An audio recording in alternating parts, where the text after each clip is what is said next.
Seja bem-vindo para mais uma viagem pelo mundo paranormal. Prepare-se para uma jornada repleta de arrepios, mistérios sombrios e histórias que desafiam até os mais destemidos entre nós. Onde a ciência e o desconhecido se entrelaçam. Me chamo Damian. E serei o teu guia. O caso de James Leininger é uma narrativa extraordinária que cativou o interesse de pesquisadores e entusiastas de fenômenos paranormais em todo o mundo. Tudo começou quando James, um jovem americano com apenas 2 anos de idade, começou a ter pesadelos terríveis e recorrentes que deixaram seus pais, Bruce e Andrea Leininger, perplexos e preocupados. No meio da noite, James acordava gritando sobre seu avião em chamas e sua iminente queda na água.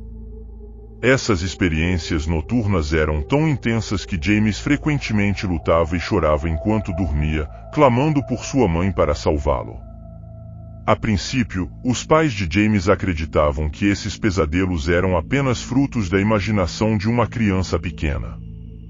No entanto, à medida que os pesadelos se tornavam mais frequentes e mais detalhados, eles começaram a se perguntar se poderia haver algo a mais por trás das assustadoras visões de seu filho.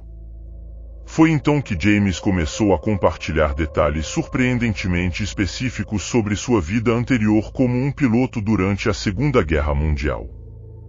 James afirmava que seu nome anterior era James Houston Jr. e que ele havia voado em um avião chamado Corsair. Ele descrevia vividamente suas missões de combate e a angústia de ver seu avião em chamas enquanto caía em direção ao oceano. Além disso, ele mencionava detalhes sobre o porta-aviões USS Natoma Bay, onde serviu, e até mesmo reconheceu outros pilotos de sua unidade em fotos antigas. Intrigados e perplexos com as revelações de seu filho, Bruce e Andrea começaram uma jornada de investigação para verificar a veracidade das afirmações de James. Para sua surpresa, muitos dos detalhes fornecidos por James foram confirmados como precisos. Eles descobriram que um piloto chamado James M. Houston Jr. realmente serviu no USS Natoma Bay durante a Segunda Guerra Mundial, e que ele morreu em combate em circunstâncias que se assemelhavam estranhamente às descrições de James. A investigação dos Leiningers revelou ainda mais detalhes fascinantes sobre a vida de James Houston Jr. e suas conexões com o passado de James Leininger. Eles encontraram relatos de batalhas aéreas que correspondiam às lembranças de James, incluindo relatos de pilotos que testemunharam a queda do avião de Houston. Além disso, eles descobriram que o USS Natoma Bay estava de fato envolvido em batalhas no Teatro do Pacífico, confirmando a localização do porta-aviões mencionada por James. O caso de James se tornou um dos mais bem documentados e estudados no campo da reencarnação. Enquanto alguns céticos argumentam que as coincidências podem explicar as semelhanças entre as vidas de James Leininger e James Houston Jr., outros veem o caso como evidência intrigante de uma continuidade da consciência além da morte física.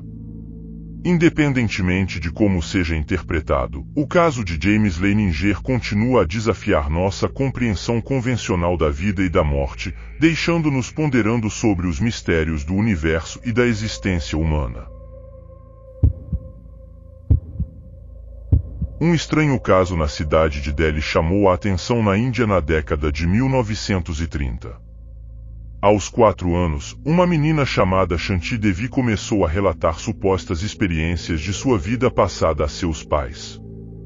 Seria um caso autêntico de reencarnação? Com o passar dos anos, Shanti trazia cada vez mais detalhes do que teria acontecido em sua encarnação anterior. Ela contava que na outra vida havia sido Lugdi, uma mulher que morava em Mathura, cidade a 145 quilômetros de distância de Delhi. De acordo com a menina, ela havia morrido em 1925, pouco depois de ter dado à luz a um filho. Shanti também passou a descrever a aparência de seu marido na vida passada. O homem teria uma verruga na bochecha esquerda e usaria óculos de leitura. Foi só quando ela revelou que o nome dele era Pandit Kedarnath Chaubey, também conhecido como Kedarnath, foi quando a história começou a ser investigada com atenção. Um professor de Shanti localizou um homem chamado Kedarnath em Mathura. Espantado com a história, ele mandou um parente até Delhi para encontrar a menina. Chegando lá, ele se apresentou como se fosse Kedar para testá-la, mas a garota teria reconhecido que ele era um primo do marido de Lubji. Kedar e seu filho teriam então encontrado Devi, que teria chorado ao vê-los. Após conversar a sós com a menina, o homem falou que ela respondeu corretamente suas perguntas a respeito da esposa falecida. Após alguns dias, ele e o garoto retornaram para Mathura. O caso chamou a atenção do líder indiano Mahatma Gandhi, que organizou uma comissão para investigar o caso. O grupo acompanhou Shanti e sua família na visita que fizeram à casa de Kedar em Mathura. Lá, ela teria guiado os investigadores até a residência. Chegando lá, a garota também teria apontado corretamente um local onde Lubji teria escondido uma quantia em dinheiro. Durante toda a sua vida, Shanti reafirmou a história que teria sido Lubji em outra vida. Ela morreu em 1987. Atualmente, céticos questionam a autenticidade de seus relatos, dizendo que faltam evidências para afirmar que o caso foi investigado com propriedade na época. Alguns colocam em dúvida a credibilidade dos pais de Shanti e de Kedar, que teria embarcado na história deles para chamar a atenção da mídia. O caso de Barbro Karlen é uma das histórias mais comoventes e intrigantes relacionadas à possibilidade da reencarnação. Nascida na Suécia, Barbro afirmava desde a infância ser a reencarnação de Anne Frank, a jovem judia cujo diário se tornou um símbolo poderoso do Holocausto e da luta pela sobrevivência e dignidade humana. Desde tenra idade, Barbro começou a manifestar comportamentos e experiências incomuns que deixaram sua família perplexa. Ela tinha memórias vívidas e detalhadas da vida de Anne Frank, descrevendo o anexo secreto onde Anne e sua família se esconderam dos nazistas durante a Segunda Guerra Mundial. Barbro também era capaz de relatar eventos específicos que ocorreram durante esse período sombrio da história, bem como detalhes sobre a vida de Anne antes de sua prisão. O que mais intrigava as pessoas ao seu redor era o conhecimento detalhado que Barbro possuía sobre o Holocausto e sobre a própria Anne Frank. Ela falava sobre eventos que não eram de conhecimento público na época de sua infância, como detalhes sobre a vida dos outros habitantes do anexo secreto e até mesmo sobre o processo de publicação do diário de Anne após a guerra. Esse conhecimento parecia transcender sua própria experiência de vida e levantava questões profundas sobre a origem dessas memórias. Além das memórias, Barbro também sofria de pesadelos frequentes e intensos relacionados ao Holocausto e à vida de Anne Frank. Esses sonhos perturbadores contribuíam para sua convicção de que ela era, de fato, a reencarnação da jovem judia. A família de Barbro ficou inicialmente perplexa com suas afirmações e tentou desencorajá-la de falar sobre o assunto. No entanto, conforme ela crescia, sua determinação em compartilhar sua história se tornava cada vez mais forte. Barbro encontrou consolo e validação em comunidades que acreditavam em reencarnação e começou a compartilhar sua jornada com o mundo. O caso de Barbro Karlen continua a fascinar e intrigar pessoas interessadas no estudo da reencarnação e da consciência além da morte. Independentemente de sua autenticidade, sua história nos desafia a considerar as complexidades da experiência humana e da natureza da existência para além da vida terrena. O caso de Ryan Mons é um dos relatos mais intrigantes que levanta questões profundas sobre a possibilidade da reencarnação. Desde tenra idade, Ryan começou a relatar memórias vívidas e detalhadas de uma vida passada como Marty Martin, um dançarino de Hollywood dos anos 30 e 40. Ryan nasceu em 2005, nos Estados Unidos, e desde muito cedo começou a compartilhar informações sobre sua suposta vida anterior. Aos 4 anos de idade, seus pais começaram a perceber que algo incomum estava acontecendo quando ele começou a mencionar aspectos da vida de Marty Martin, um nome completamente desconhecido para a família. Ryan descrevia com detalhes surpreendentes a vida de Martin, incluindo sua carreira como dançarino, eventos específicos que aconteceram durante sua vida, e até mesmo detalhes sobre sua esposa e filhos naquela época. Essas informações eram desconcertantes para seus pais, que não tinham conhecimento prévio sobre a vida de Marty ou sobre a indústria do entretenimento dos anos 30 e 40. Inicialmente, os pais de Ryan ficaram céticos em relação aos relatos do filho, mas à medida que ele continuava a compartilhar informações detalhadas e precisas sobre a vida de Martin, eles decidiram investigar mais a fundo. Foi então que descobriram que Marty era um dançarino muito talentoso e popular da era do cinema clássico de Hollywood, conhecido por seus papéis em musicais e filmes de dança. O que torna o caso de Ryan ainda mais intrigante é que muitos dos detalhes que ele fornecia sobre a vida de Marty foram posteriormente verificados como precisos por meio de extensa pesquisa. Ryan descrevia locais específicos em Hollywood, eventos da vida de Martin e até mesmo mencionava pessoas com quem ele havia trabalhado na indústria do entretenimento. Os pais de Ryan buscaram a ajuda de especialistas em reencarnação e psicologia infantil para entender melhor suas experiências. O caso atraiu a atenção da mídia e de pesquisadores interessados no fenômeno da reencarnação. A família de Ryan foi entrevistada em programas de televisão e documentários, compartilhando sua jornada e os detalhes fascinantes do caso.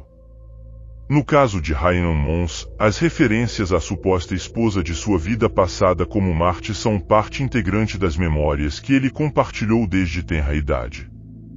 Ryan descrevia com detalhes a mulher que foi sua esposa na vida anterior, incluindo características físicas, personalidade e até mesmo eventos específicos que ocorreram durante o casamento. Essas descrições da esposa de Marty eram particularmente impressionantes porque Ryan era apenas uma criança quando começou a falar sobre ela, e muitas das informações que ele fornecia eram além de sua experiência de vida atual e de sua compreensão do mundo. Para os pais de Ryan, essas referências à esposa de Marty foram um dos aspectos mais desconcertantes do caso.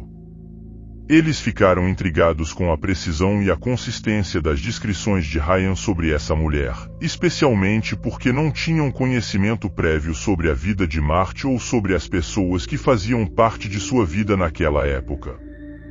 À medida que o caso de Ryan Mons ganhava mais atenção da mídia e dos pesquisadores, a questão sobre a esposa de Marty se tornou um ponto focal das investigações. Os especialistas em reencarnação e psicologia infantil examinaram cuidadosamente as memórias de Ryan em busca de pistas que pudessem ajudar a verificar ou refutar suas alegações. No entanto, é importante notar que, até onde se sabe, não houve confirmação independente da existência ou identidade da esposa de Marty conforme descrita por Ryan. A falta de evidências externas verifica a complexidade e a controvérsia em torno de casos de reencarnação, onde a validação de memórias passadas muitas vezes depende da pesquisa meticulosa e da análise cuidadosa de todos os elementos envolvidos.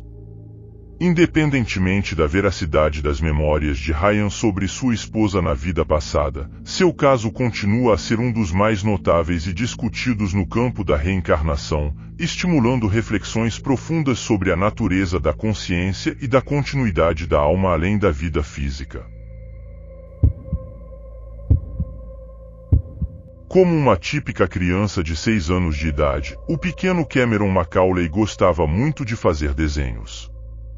Um de seus preferidos era o de uma casa de um único pavimento, com a fachada toda branca, localizada em uma baía.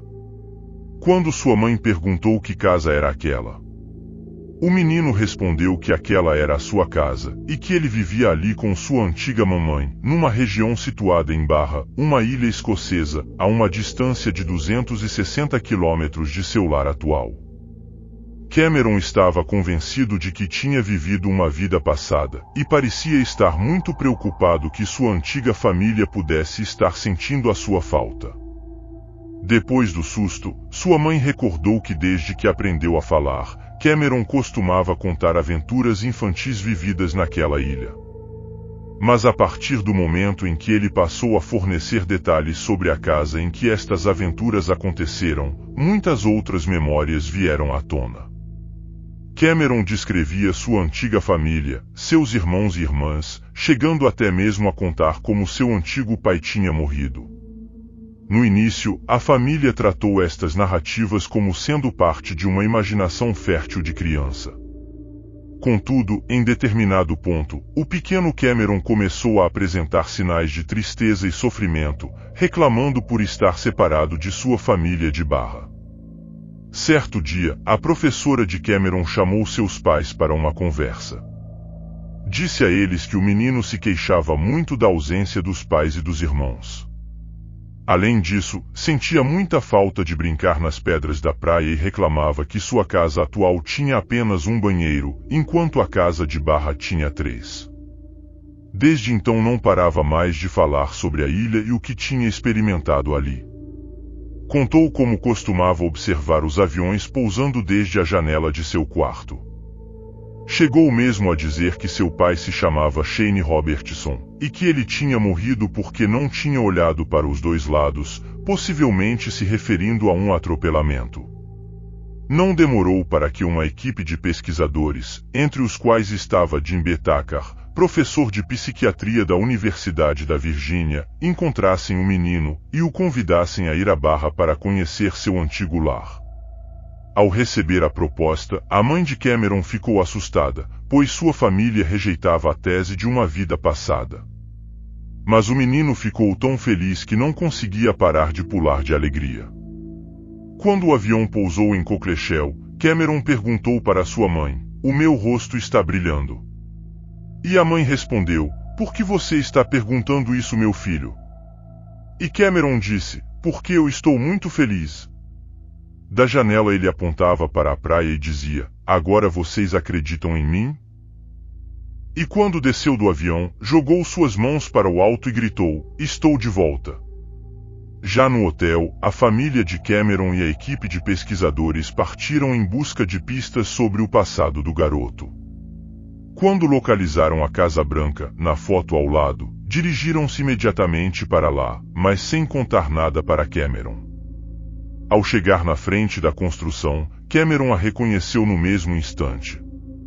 Mas algo mudou em sua expressão. Cameron parecia triste enquanto andava pelo interior da casa, como se sentisse falta de alguma coisa. Talvez ele estivesse esperando que, ao entrar em casa, sua mãe estivesse ali para recebê-lo, exatamente como ele se recordava. Parecia conhecer todos os seus detalhes, e não demorou para que encontrassem os 3 banheiros que ele já tinha mencionado para sua professora. Os pesquisadores levaram a família de Cameron para conhecer um membro da família Robertson. No entanto, ele não foi capaz de fornecer quaisquer informações a respeito de Shane, sua mulher e seus filhos. Ainda assim, ao ver fotos antigas de família, Cameron reconheceu um carro preto e um cachorro preto e branco, dos quais ele já tinha falado diversas vezes. Para a família de Cameron, a viagem à Barra representou um verdadeiro alívio. Ninguém mais desconfiava que Cameron estivesse inventando coisas, e o menino se tornou mais calmo, não sentindo mais a tristeza que tanto o aborrecia. Nem todas as respostas foram encontradas, e a maior certeza de todas, ao menos para Cameron, é que a morte não é o fim, mas um novo início. Se você ficou tão intrigado quanto eu com essas histórias, não deixe de comentar abaixo o que achou, deixar seu like se gostou e, claro, se ainda não é inscrito, inscreva-se no canal e ative o sininho para não perder nenhum vídeo novo. Sua interação é muito importante. Nos vemos no próximo vídeo.